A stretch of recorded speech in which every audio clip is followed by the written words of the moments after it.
हम आपको अपने पिता की बात बता रहे हैं। हमारे पिता जिस दिन हम भागे उसके 3 दिन बाद हमको पकड़ा गया।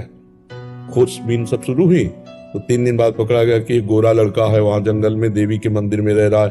तो पहले बड़े भाई आए तो उनको तो कठोर शब्दों से कह के, बहुत विवेक प्रवीण था, बचपन में भी बहुत विवेक प्रवीण था, मतलब प्रवीण ना होता तो संसार की यात्रा काटते हुए भगवान ऐसे कैसे लाते। तो जब पिताजी आए तब हम मिल गए, क्योंकि वो एक कठोर स्वभाव के और बहुत धर्मात्मा पुरुष थे। उनकी हम आंखों में कभी आंसू नहीं देखा। बहुत ही दृढ़, सर्दी गर्मी भूख प्यास सब बर्दाश्त करके संतों की सेवा करना, गृहस्थ एकदम किसान आदमी ऐसे। तो जब वो आए तो हमारे मन में आया कि मारेंगे अगर हम आंख खोलेंगे, बात करेंगे तो उत्तर हमारा मानेंगे नहीं है, और इनकी हम अवहेलना कर नहीं सकते। तो आंख मूंद के बैठ गए। जो ही देखा पिताजी आ रहे तो आंख मूंद के बैठे। वो नजदीक आए अपने स्वभावश, उठ खड़ा हो, नहीं खड़े, खड़ा हो, नहीं खड़े।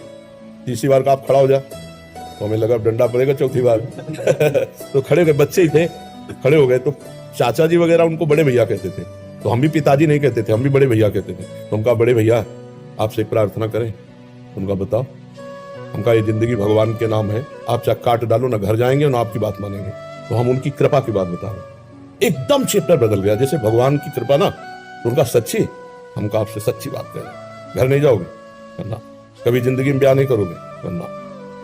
पूरे खड़े हो जाओ, खड़े हो जाओ, ऐसे छाती से लगाओ, कहा राम राम राम, 3 बार ऐसे छाती से राम राम राम ऐसे कहा। जाओ, अगर ऊसर में भी बैठोगे तो फूलों की वर्षा हो। जाओ, जिंदगी में कभी तुम्हारा कोई बाल बांका नहीं कर सकता। पर एक बात ध्यान रखना, अगर आप बाबाजी बनते हो तो हमारा आशीर्वाद, ऊसर में भी बैठोगे तो फूल बरसेंगे, और जिंदगी में कोई बाल बांका तुम्हारा नहीं कर सकता। और अगर कहीं किसी की बहन बेटी देखी तो फिर तो हमका जिंदगी में आप इस बात को कभी नहीं सुनोगे। तो वो तो पधार गए, कई वर्ष हो गए उनको पधारे हुए, और उनका आशीर्वाद, माता पिता का आशीर्वाद भगवान का आशीर्वाद होता है।